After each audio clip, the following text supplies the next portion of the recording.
My name's Ray Galbreth. I'm the Executive Director for Delta Chi Fraternity, and what we're going to be talking about in this session is warm fuzzies and cold pricklies. Is there anyone that wants to explain? Well, first of all, how many of you know what I'm talking about? Raise your hand. Warm fuzzies and cold pricklies. 1, 2, 3. Okay. Brad, you know? Someone. Okay. Warm fuzzies and cold pricklies. I'll give you just some quick definitions.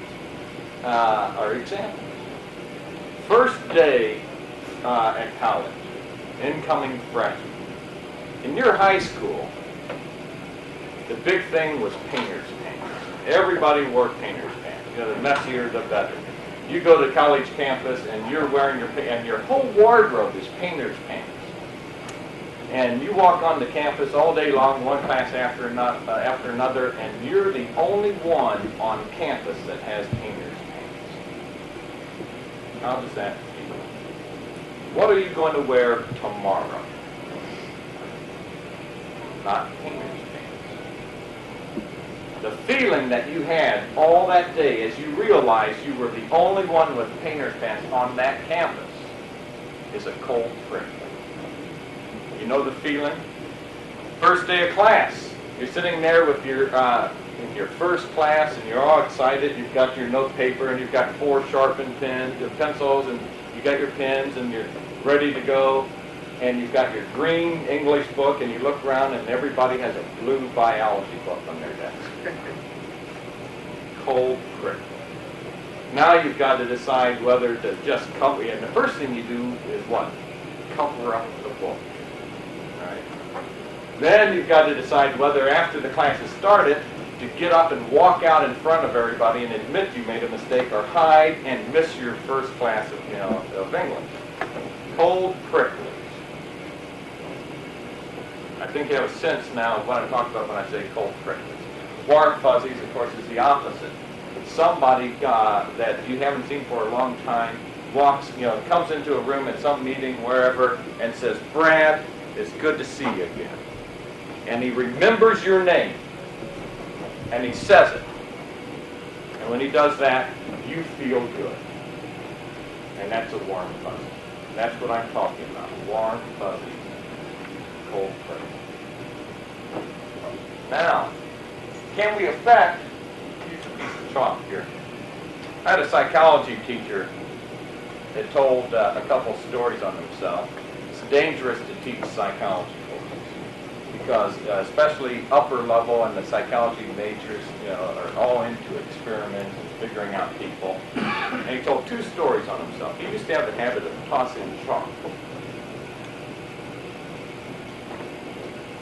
And one day, 2 guys near the front center where you could see their eyes and that, started using reinforcement. Let's stop for a second and ask what kind of reinforcement could they use to start influencing. Give me some examples. What makes you feel good? I'll back up one step further to get you on my wavelength here. People are very simple to figure out. They approach feeling good and they avoid feeling bad. That's the secret to people. They approach feeling good and they avoid feeling bad. What makes them feel good? Why do you like to be around certain people, and why do you avoid other people? Because certain people make you feel good, other people make you feel bad. So it's approach and avoidance. What would make you feel good? What could other people do for you or in front of you that will make you feel good? Give me some ideas. Let's wake up. Scott. Smile. Bless, that's the best. Smile. Smiles feel good. When someone smiles at you, you feel good. If they frown at you, that doesn't feel good. General statements. What else? We're getting the idea. Okay. Compliments. Compliments are great. Eye contact. First names. There's nothing anyone loves to hear more than their name. Right, Chris? All right. Okay. Right. Thank you. Compliments, first name, smiles, eye contact, body language. What kind of body language? You're sitting there for a teacher. I taught for 8 years. And when a person is sitting there slouched like this and looking out the window and looking at his watch, does that make me feel good? Or is snoring in the class? Does that feel good? Those are cold pricklies. Opposite then would be warm fuzzies. Sitting up, good body posture, both feet on the floor, facing the individual, all warm fuzzies. So, chalk situation. The guy liked to play with the chalk, toss a little bit. 2 individuals decided in this psychology class to start using behavior modification. And they started using in simple terms, warm fuzzies and cold pricklies. When he had the chalk in his hand and was tossing it, they would do what? Smile, eye contact, good body posture, ask questions. A teacher loves that, right? Ask questions, and he would toss chalk. When he wasn't holding chalk, what would they do? They'd look at their watch, ignoring, they'd have bad body language, and they were right in front of him. He said he started tossing chalk all hour. And then they told him, after they had modified his behavior, what they'd done. Another thing he used to do, he used to pace. I like to pace a lot. I'll walk from one side of the room to the other. The whole class did this one to him. What they did is they drew an imaginary line in the middle of the board. And when he was on this side of that line, the whole class gave him warm fuzzies. And when he was on that side, as soon as he stepped across that line, they went to cold pricklies. What happened? Instead of pacing, well, really, they started to line out a little over here, and instead of pacing the full length of the room, back and forth, when he got to that imaginary line, he would stop. He would not walk past it. He would turn and go back. Then what do you do next? You move the line. They managed, after about 2 weeks of this 5-day-a-week class, to get him to walk into the class, take his podium, and drag it to the corner and lecture from the corner. And he said he was standing there in the middle of a lecture, in the middle of a class, and he looked around and he realized where he was.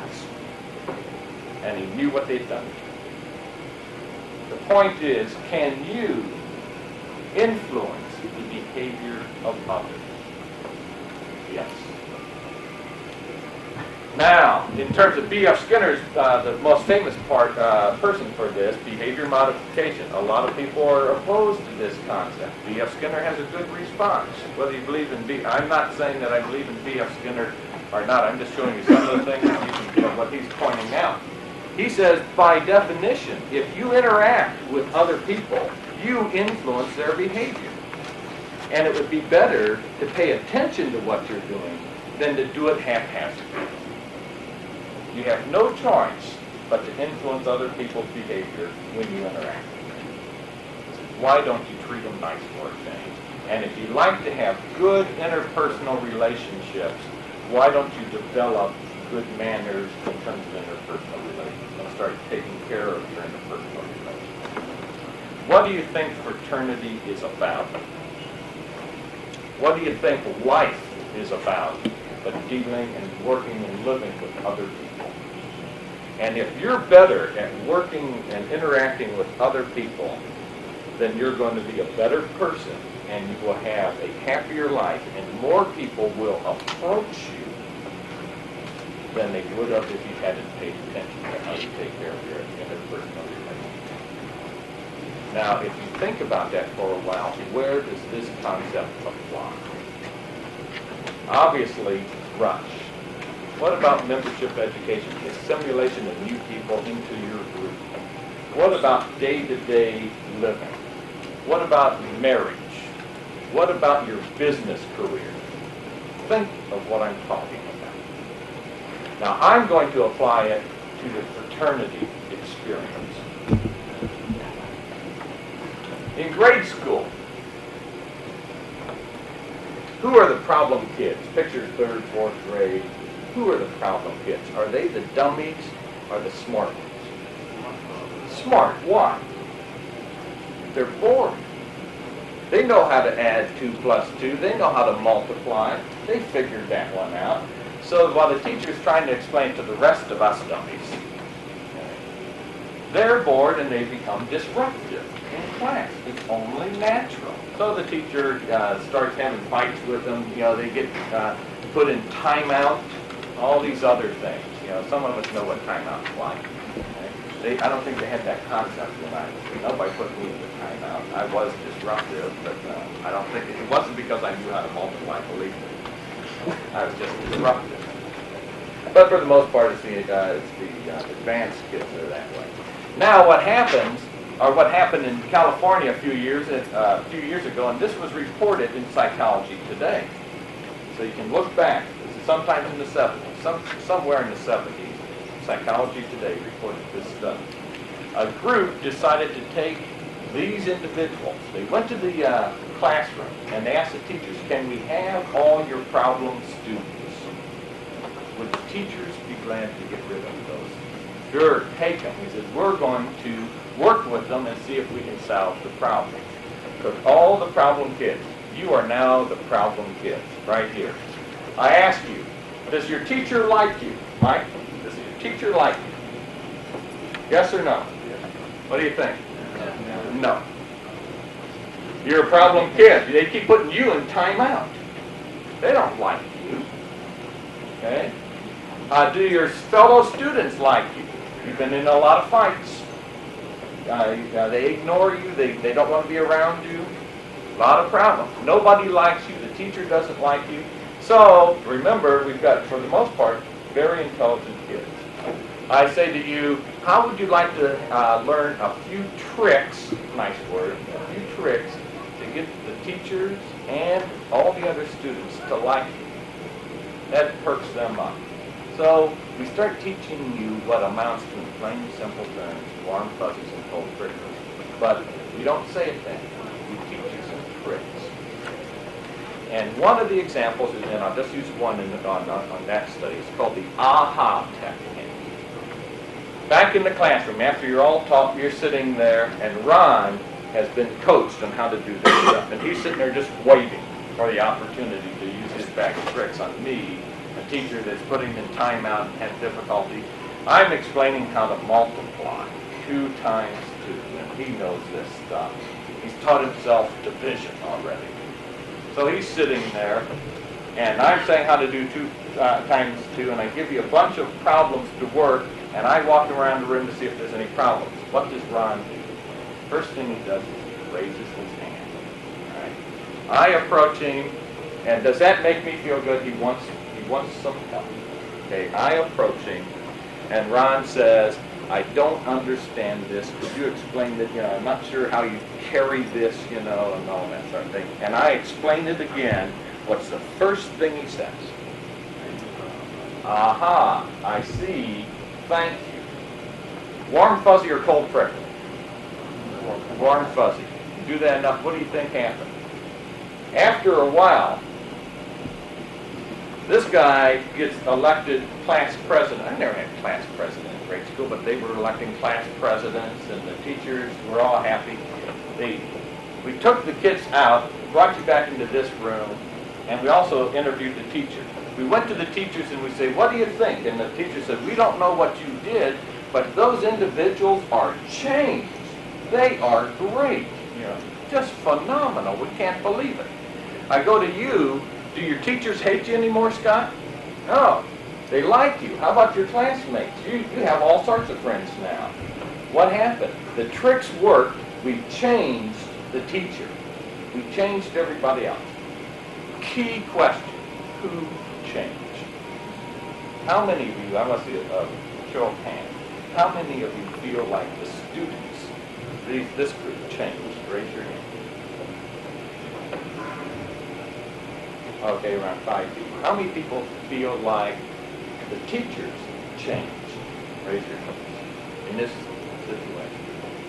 Okay. How many people feel they both change?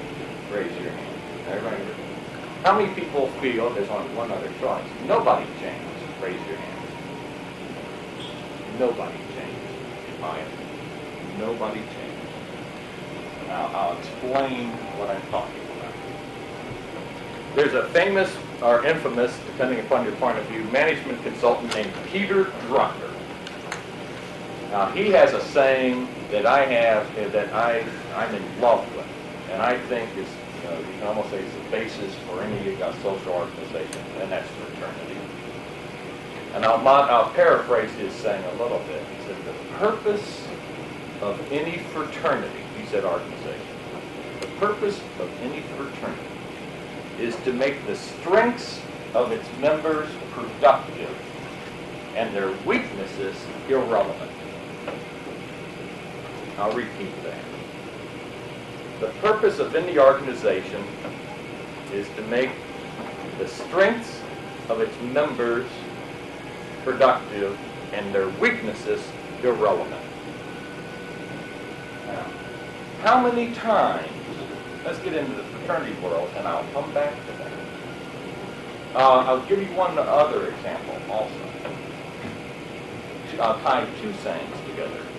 Robert Townsend, also management consultant, he hires himself out as president of corporations. He's called a turnaround artist. He worked as president of American Express. He's the one that turned Avis around. He's noted for his skill in management. He has a saying in his book, Up the Organization, or Up Your Organization, says, there is nothing fundamentally wrong with American business today except for the fact that it's operating under all of the wrong assumptions. That's a devastating statement. There's nothing fundamentally wrong with the American college fraternity today except for the fact that it's operating under all the wrong assumptions. Now, I've got Peter Drucker about the strengths and the weaknesses, and I've got Townsend saying we've got all the wrong assumptions. Let's tie those together. How many of you in your chapter have heard or have personally said, as soon as this deadwood gets out of this chapter, we're going to be okay? That senior class, or those four guys on the back row or whatever, as soon as we can get rid of the deadwood, our problems are over. Raise your hand if you said or heard that one. Deadwood. Okay. Now, when that deadwood was being rushed and pledged, they were the best. We pledged them, we rushed them, and we pledged them because we felt they were the best. You reported in the quarterly it was the best pledge class ever. Okay? We have an amazing system that turns the best pledge class ever into deadwood. That's what we've done. Okay? And what we normally assume is we were deceived in rush. Just deceived. They fooled us. We've got them figured out now. We thought they were good, but they're really jerks. Okay? Let me show you an assumption. I just divide the room in half. My left side, in the history, that's the sinister side. That means all you are deadwood. All you guys over here are good guys. You're the cream of the crop, and you're nothing but deadwood. Okay? What's wrong with that assumption? Tell me. Are those people all good? Yes or no? What does Drucker say? The purpose of any organization is to make the strengths of people productive and their weaknesses irrelevant. Are these people all good? Yes or no? No. You have strengths and you have weaknesses. Are you all bad? No. Strengths and weaknesses. What has happened? What happened in the AHA technique situation? What I'm saying is that no one changed. The teacher still has the same strengths and weaknesses, and the students still have the same strengths and weaknesses. And what happened is we changed the organization, the relationship, and started calling on each other's strengths instead of calling on each other's weaknesses. That's all that happened. The people didn't change. We changed our relationship. Now, if you really think about it, I am truthfully just moved by that concept. The difference is our assumptions, Townsend, is that, he says that our assumptions are all wrong. And what in fraternity and in life, in many situations, we assume is that some people are all bad, deadwood, and the rest of us are all good. And I'm telling you right now, you are wrong. Just wrong. Look what you are doing to these people. You're calling on their weaknesses. You have a total disregard, sometimes a dislike, on occasion a hatred for these individuals. You people are wrong in doing that to those individuals. What are you guys suffering in terms of self-image, being treated this way? How does it feel? Are you acting like jerks? Yes or no? Probably. Right? Are they acting like jerks? Probably. Does that mean the relationship is sour? Not the people. The relationship needs to be changed. Don't call these people deadwood. They're not. The relationship is sour. You got to work on your relationships. And if you would learn a few warm fuzzies and cold pricklies, you can turn that around. Simply turn it around. I'll give you an example. It's a sad example. I have no names for it, but we've all seen this individual. We have our weekly chapter meetings, most of which aren't worth going to in the first place. Believe me, I've been to enough. The individual comes, and he normally sits in the back. Who sits next to him? Nobody. He comes, nobody sits. How many people talk to him? Nobody. He shows up, he sits there, the meeting's over, when the gavel's hit, and people get up and somebody starts talking, start saying, well, let's go out for a beer. Chris, you want to go? And, Dave, you want to go? And we start doing, we're going for pizza, we're going to do such and such. Does anybody invite him? He leaves. Nobody notices it. This goes on for a while. He starts missing a meeting. Does anybody say anything to him? No. He misses several meetings in a row. He finally comes back, testing the water. What's the first thing we say, Eric, when he comes back in here? Where have you been? Warm fuzzy or cold prickly? What else do we call him? What names? Phantom active returns. Shadow brother. Warm fuzzy or cold prickly? Finally, next semester, he ends up getting a class on the same night the chapter meeting is. But he has to have it to graduate. The fact that there's 5 other sections he might have been able to get into if he had tried is irrelevant. He can't make it. Or he takes a job on that night. Then he comes to the executive committee and says he has to go inactive because since he can't come to chapter meeting anymore, he can't be a part of it. The fraternity doesn't feel a part of it, and so he needs to go inactive. And what do we say? Good riddance. We finally got rid of some of our deadwood. Now picture, could that have happened to any one of us? And what have we done to him? I think it's really sad. I think we're wrong in doing that. So I'm talking right now about how we take care of each other. Let's step back and start in the early part of the process, and that's rush. Let me stop for a second. Right now, I want each of you to find a partner. Right now, just find a partner. Touch who's going to be your partner. Is there anyone that doesn't have a partner? Anybody else over here not with a partner? You guys have paired up, you two? I'll work with him. Unfortunately, he's stuck with Mark. I'm going to let somebody else younger work on him for a while. Okay, I'll work with you. Okay. Now, I want person A, whoever, say who's A. I want person A to turn to person B. I want person A to turn to person B and give person B a compliment. And then I want person B to give one back. Go ahead and do that right now. This is hard.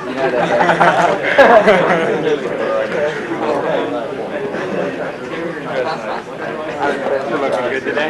Thank you, sir. And take your man. Of course, you're not wearing all the cool pictures. You're not dressed like a fraternity man. Well, That's good. me for the last couple of years. That's a fresh change. Young and vigorous, that's marvelous. Yeah, we're trying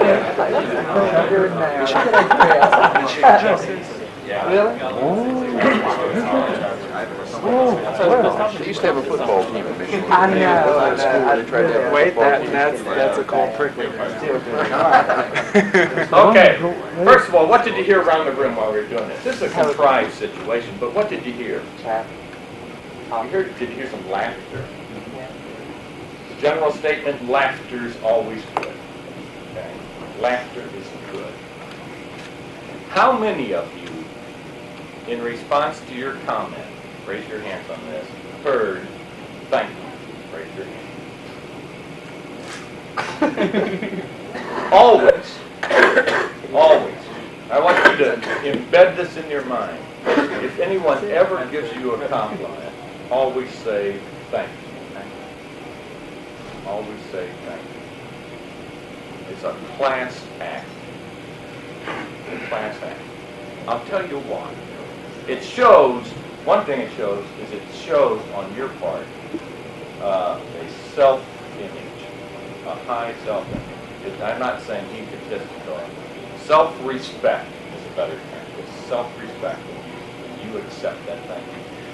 Let's give you another example. Blind date. You go to pick her up, you know, the usual awkward introduction, you know, as she comes down, you have a blind date out of a dormitory. You watch the elevators open and you wonder which of these girls is your blind date. You have a rough description and you're trying to figure out. Finally, always says, I took her out. The front door, I always tried to open up the door that was locked. Very embarrassing. Cold person, every time. You think I'd learn. Of course, when she comes out and she meets you, one of the first things you want to do is impress her with how neat you are, and you give her a compliment, and you say, that's a really nice dress that you have on. What do you hear in response? Oh, thank you. You hear some thank yous, okay, but you also hear, what, this old thing? I've had it for years. Sure. It's my roommate's. It's my roommate. When you extend a warm fuzzy, a compliment, and they reject it, it's my roommate's, or I was thinking of throwing it away, you know, or this old thing. Is that a warm fuzzy in response or a cold prickly? Cold prickly. Now I'm going to exaggerate the point, but if she will not accept, if she doesn't have enough self-respect and self-confidence to accept compliments, and if she continues to reject compliments, now you're going to brave another compliment sometime in the evening, and she throws that back in your face. What's going to happen? You're going to quit trying. Are you going to do that consciously? No. You'll do it subconsciously because you want to avoid bad feelings and you'd like to approach good feelings. She's not accepting compliments. They're extinguished. And then she comes back to her parents on weekends or to her roommate and cries at night because no one cares for her. No one spends time with her. Think about that. Because she just hasn't thought that she needs to open up a little bit to people and say thank you when they are nice to her. And then she's upset because no one wants to be there. When someone gives you a compliment when you walk out that door, I don't want you to ever have a compliment extended to you without you responding thank you. From this point forward, it's a way of life. Now we're at Rush. I'll use a typical or a traditional situation in Rush where the prospective members, which is or guests, much nicer thing to say than rushee. What would you rather be, a guest or a rushee? Yeah. A guest. Okay? Use some common sense. These are our rushees. These are our guests. What sounds better? Okay? So our guests, and believe me, I'll say rushee, it's indoctrinated into the vocabulary. It's murder to get rid of. Okay? But our guests are being led around in groups of 10, 15, 20, whatever, from one chapter to another to meet the fraternities and make their selection. Now, there's two guys, Eric and I, he's by himself. We're brave souls going by ourselves. We usually go in pairs, right? And then if you want one of them, you don't want the other, you've got a problem. We've run into that before. But I might point out to you, maybe, go ahead and sit down. Thank you. Maybe Eric's friend, Brian, he may be a little shy. That doesn't mean that he isn't worthwhile. Strengths and weaknesses. But we've already labeled him. He's no good. Okay. Think of that. Assumption. Wrong assumption. We don't want Brian. What have you done? Now, Eric and I, in this case, Eric's by himself, I'm by myself. What are we going to do? Next thing you know, halfway through the house tours, Eric and I are walking together. Right? After every house tour, we ask each other what we thought. We go into the Delta Chi house. He gets pulled off one direction, I get pulled off another, and we're talking and having a good time. And I will assume that the best Delta Chi rusher in that particular chapter has been run through a Xerox machine, and there's two of them. Perfect duplicates. One's with Eric and one's with me. And we talk for a while, and we come out, we're walking for the next house, and I turned to Eric and said, what do you think? And what am I doing when I ask Eric? I'm asking for reinforcement on my decision, right? And I'm pumped. I want to pledge now. I don't want to waste my time visiting any other chapters. Not houses, chapters. The fraternity is people, not four walls. You're not a house, you're a chapter. Get that out of your vocabulary. The house, you're a chapter. It's people that count. So, talk to Eric. I'm pumped. I want to join Delta Chi. And he is cold. He says, I don't know. I wasn't going to. Boy, what does that feel like to me? That hurts. I'm concerned. Because I wanted reassurance right now, and I'm not getting it. Let's play back the videotape and see what happened. On me, the best rusher, Chris in this case, really talked to me. We had a great time. In this room here, there was a lot of activity, a lot of laughter, going noise, like when we were exchanging compliments. You can just feel it in the room. People were having a good time. Okay? There was interaction, moving around, people introducing each other, talking, having a good conversation. And Chris was on. He was pumped. He was doing his job. Now, Eric was in the other room. And Chris was on here also and really doing a good job. But in the room, off in one corner, are three of the brothers talking to each other, ignoring three rushies standing there wondering why no one's talking to them. On that couch back over there, there's two Delta Chi brothers. One of them has a newspaper on the side. He's sitting down, and he's kind of flipping through the newspaper, reading the sports page. And the other one slouched like this, just watching the action and looking at his watch, and yawning. The human mind is an amazing thing. It picks up everything. Not consciously, but subconsciously, it picks up everything that's happening and records it. And what are those individuals, my backstage, showing are saying to Eric, read it to me. Is this a friendly fraternity? Yes or no? Is it a fun place to be? Yes or no? Are those two people glad I'm here? Yes or no? Are they anxious for me to leave? Yes or no? And Chris is warm fuzzies and cold pricklies. And you wonder why your best rusher couldn't do the job. Look at his support.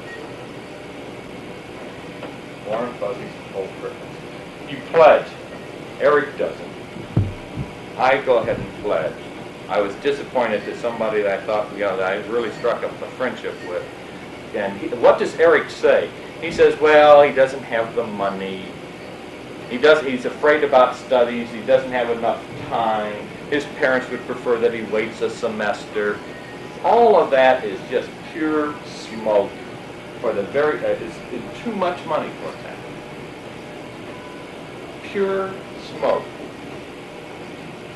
The truth of the matter is, you didn't make a sale. If you believe some of these excuses, which sometimes are true, but for the most part, they're not. The guy says he doesn't have any time. He meets some foxy lady in class, and they become Siamese twins for the rest of the year. Where'd that time come from that he didn't have? Where'd it come from? Didn't have the money. He buys a $600 component setup for his dorm room. Where'd the money come from? You just didn't prove to him that his time and his resources would be satisfied by spending them on Delta Chi. Plain facts. You have to convince him that Delta Chi is a better buy than a component set. That he can spend his time and date girls and Delta Chi just as easily, maybe more so, than he could someplace else. If he'd prefer to live in an apartment, living in the Delta Chi house if you have one, or the Delta Chi wing of the dorm, whatever it is not going to be as convenient. But that's the way it's going to be. He's willing to do that for Delta Chi. You need to sell him. He pledges. How much time do I have, Dave? Just 5 minutes? Okay, he pledges. He's very sensitive. One of the first things he wants to do when he pledges, I've seen chapters say, great, Ron, welcome to Delta Chi. Thanks for pledging. First pledge meeting is in 2 weeks. We'll see you then. What have I done to him? Does he need reassurance and reinforcement? Shouldn't I put my arm around him and say, come on, let's go over to the house, or let's go, we're going to go bowling tonight, we're going to go shoot some hoops, there's around 5 of us, you like to play basketball, I know that because I've talked with you. So let's go shoot some hoops. Let's get a Delta Chi jersey on this guy. He's proud.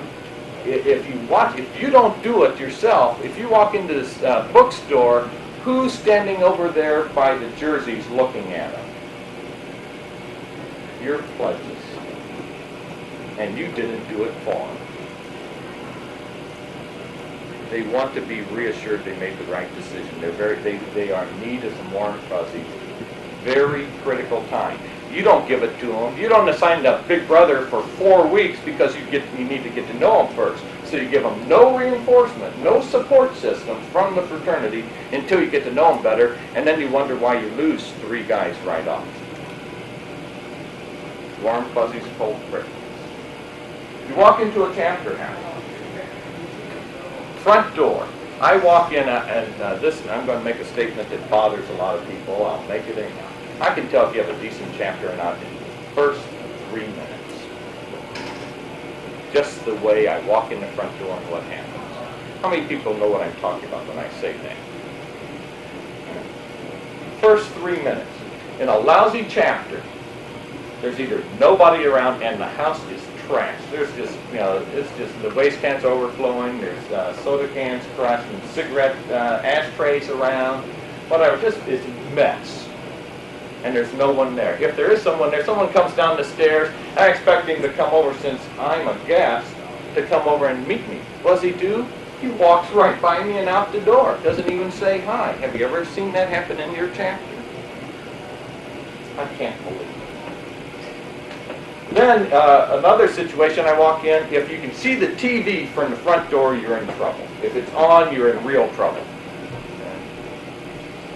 5 guys laying around watching General Hospital or MASH reruns, whatever the hot one is, Dallas Dynasty. And what they do, the door opens, you hear all of them, they turn and they look to see if it's some good-looking girl that they know, and and it's nobody they know. What's the next thing they do in a lousy chapter? They turn around and ignore you. If I say Beta Theta Pi, if I say SAE, if I say Lambda Chi, if I say Sigma Nu, Sigma Chi, all these names, visions or stereotypes should flash in your mind of the chapter on your campus. Some of them, you say, well, so-and-so's the jock house, so-and-so's the this house, so-and-so's the that house. Some chapters have a warm image, some have a cold image. What do you think it's based on? Warm image and cold image. Warm fuzzies and cold pricklies. You've got to develop good interpersonal skills that whenever anybody walks in, and a good chapter, and I've been to a lot of our chapters, guys, a lot. And believe me, I've walked in chapters, and as soon as I walked in the door at a good chapter, there always seems to be activity.